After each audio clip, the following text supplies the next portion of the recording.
Station, this is Houston. Are you ready for the event? Houston, this is Station. I am ready for the event. Good morning, America. This is Mission Control Houston. Please call station for a voice check. Station, this is ABC News. How do you read us?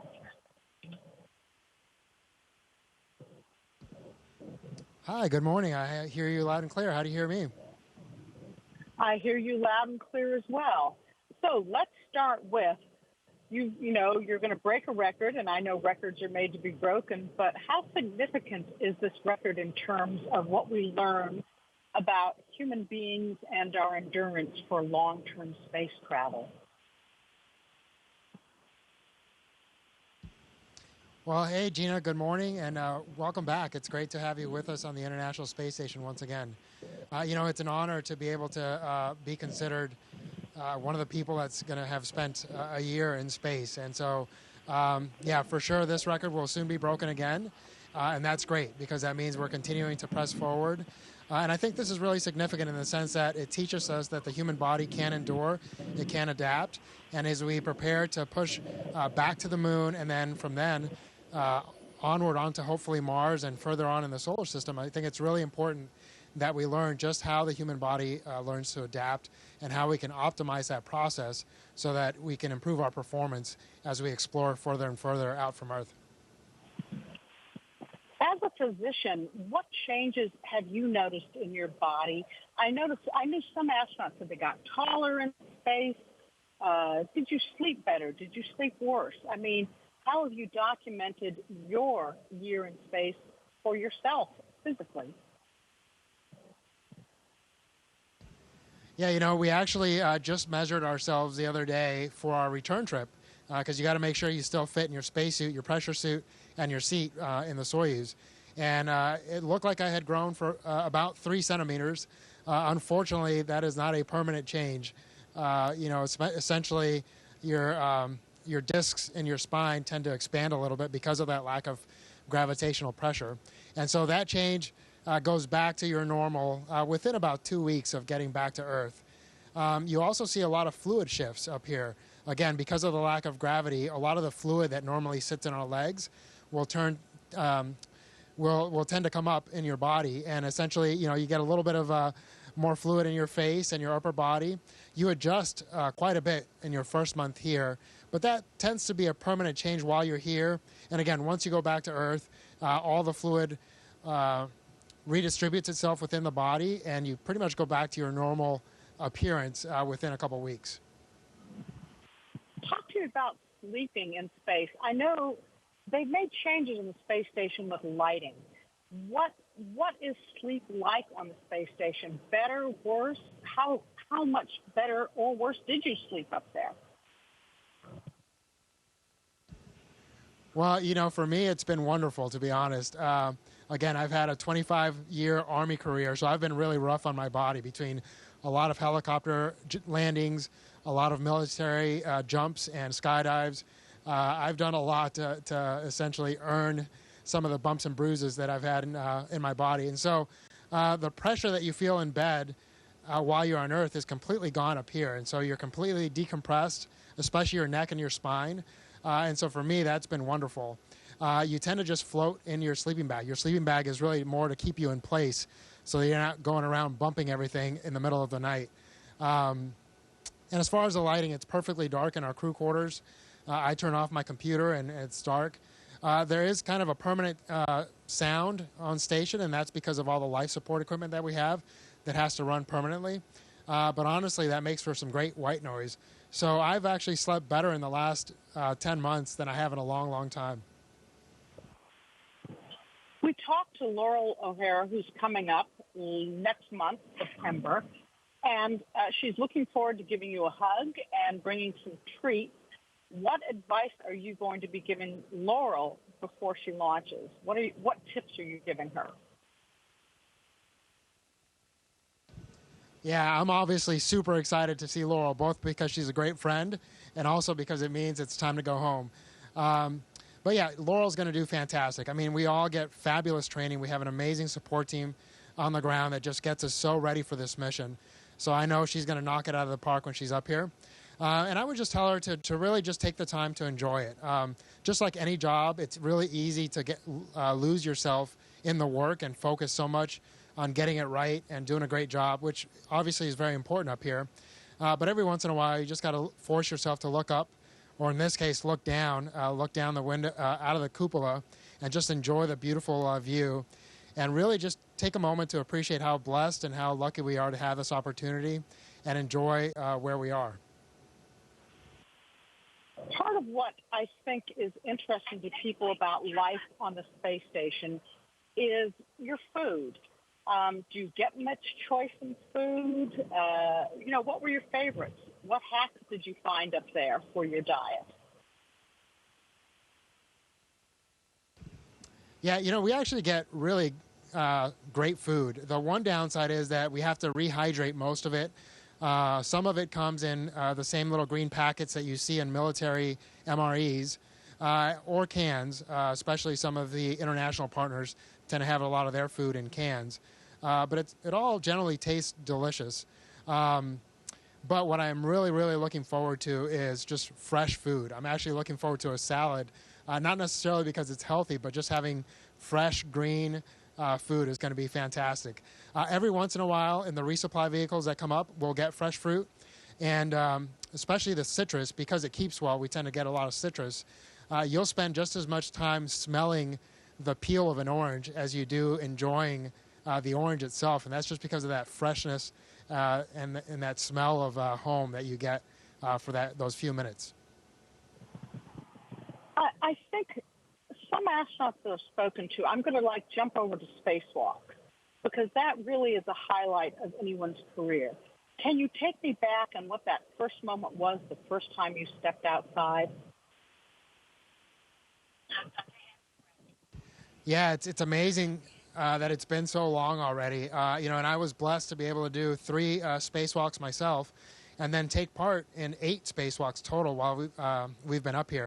And it's almost just as neat to watch your friends go out the door as it is to go out the door yourself. And to a large degree, to be honest, it's a little more nerve-wracking because you're responsible for putting them in the suit, making sure that everything's done properly so that they're safe out there. So in some ways, I felt a lot more pressure when I was putting my buddies in the spacesuit to go outside than I did when I was going outside myself. But I'll tell you, the views are just out of this world, literally. And that's because you have your full peripheral vision. When you're looking out of the cupola, it's an absolutely beautiful view, but you're generally limited to just kind of looking down.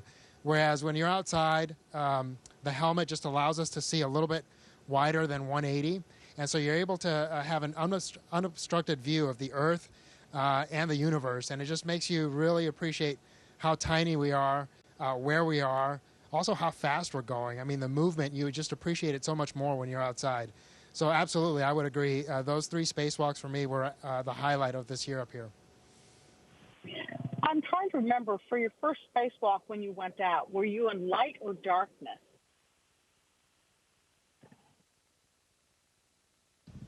Oh, boy. I don't remember exactly. I think for the first few minutes we were in darkness, and then it became light. And I was fortunate that I felt pretty comfortable outside pretty quickly. Again, going back to that amazing training that we have, and we have the neutral buoyancy lab. So it really felt like I was doing a run in the pool. And so I felt pretty comfortable out there, and I really, you feel like a little kid, just in the weightlessness, enjoying that view, and appreciating that you're in your own little private spaceship in your spacesuit and in that environment. And so I had a few minutes to what we call adapt outside and essentially get used to the suit.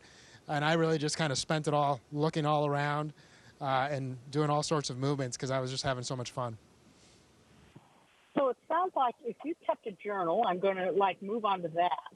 The spacewalks would have been a highlight in your journal of my year in space. Did you kind of journal your year in space? What did you do to document that for you and for your family?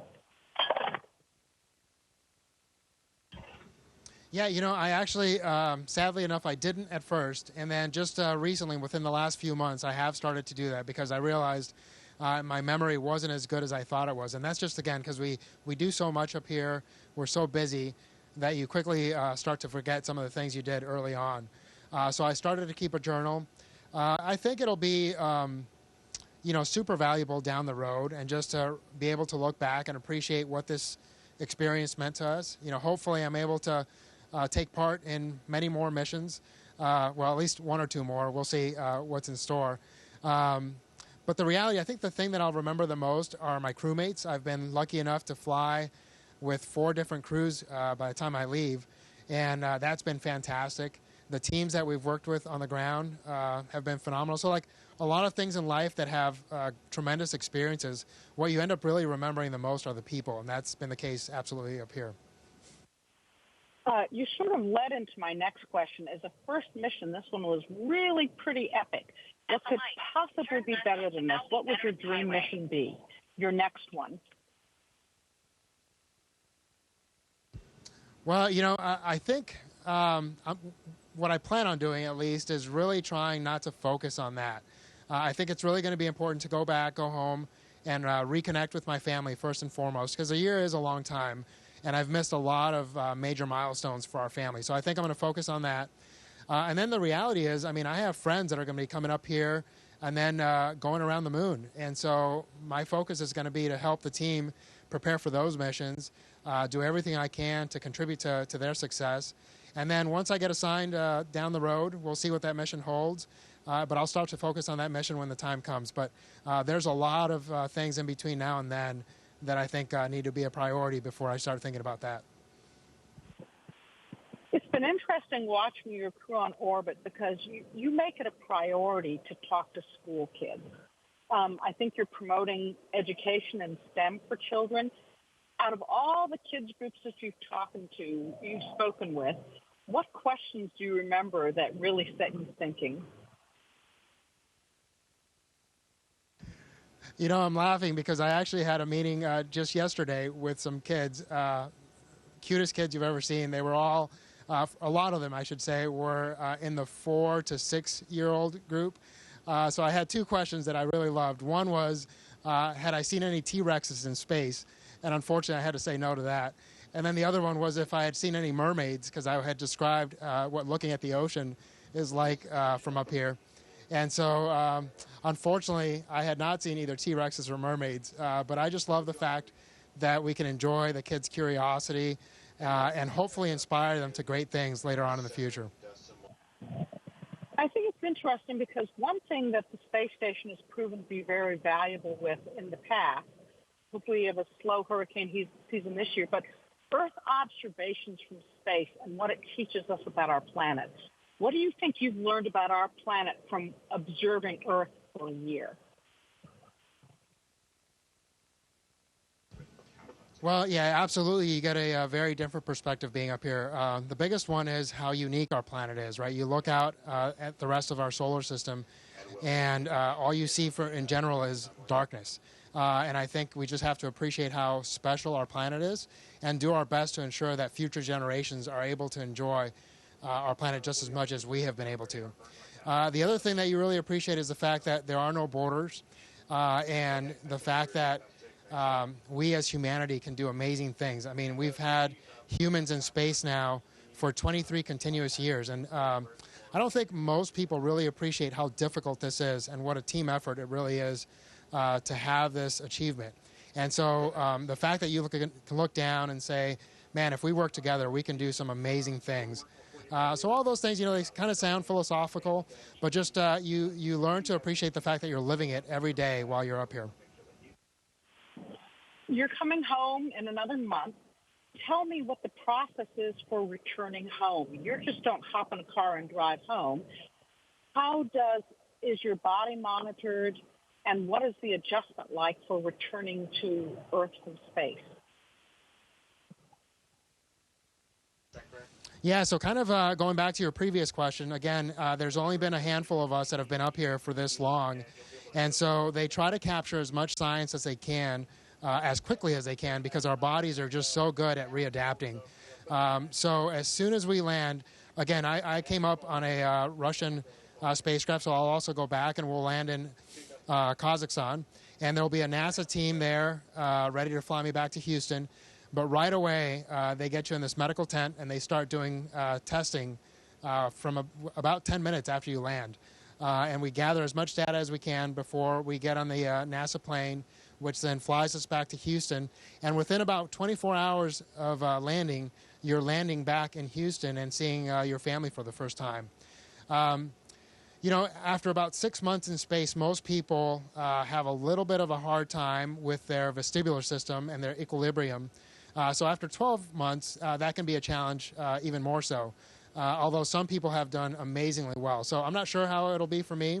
I'm preparing for the fact that it might be a challenge and that it might take a couple days before I'm somewhat normal. But the reality is it's going to take anywhere from 2 to 6 months of really intense rehab to get back to my normal. You know, and that's just part of the process. What you've talked about missing salads, but coming home, what are you looking forward to most? Your family, I'm sure, a shower, a walk on the beach. TikTok for me what you're looking forward to. Yeah, well, I think you just named them all. Absolutely, time with my family. Again, you know, we've been able to stay in touch really well. We get phone calls, we get video conferences every once in a while. But there's nothing like being there in person. And so just being able to reconnect with my kids and my wife, that's going to be fantastic. Being outside, again, we get fantastic views up here, but we're limited to the space of about a 5-bedroom home. And so it's a very small space, you know, to be in for a full year. And the other thing for me especially is that I've only been exposed to about 6 other humans at a time for the past year. And so it's going to be a little bit of a readaptation to be around crowds and big groups of people. So I'm looking forward to slowly but surely getting to see all my friends and reconnecting with them too. And in closing, are there any favorite gymnastic tricks you've learned as you've mastered zero-G up there? Anything you care to show us?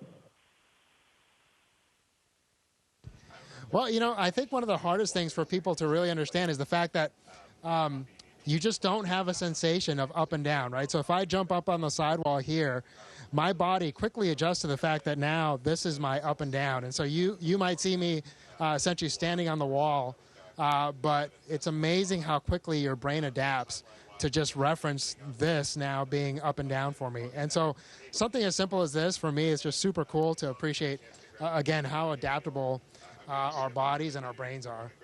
So yeah, of course, you know, every once in a while we'll zoom around the space station as fast as we can, especially as you get more comfortable. But there's so much sensitive equipment up here. You really try to take it easy to make sure that everything stays where it's supposed to be. Frank Rubio, thank you so much for your time today. Godspeed.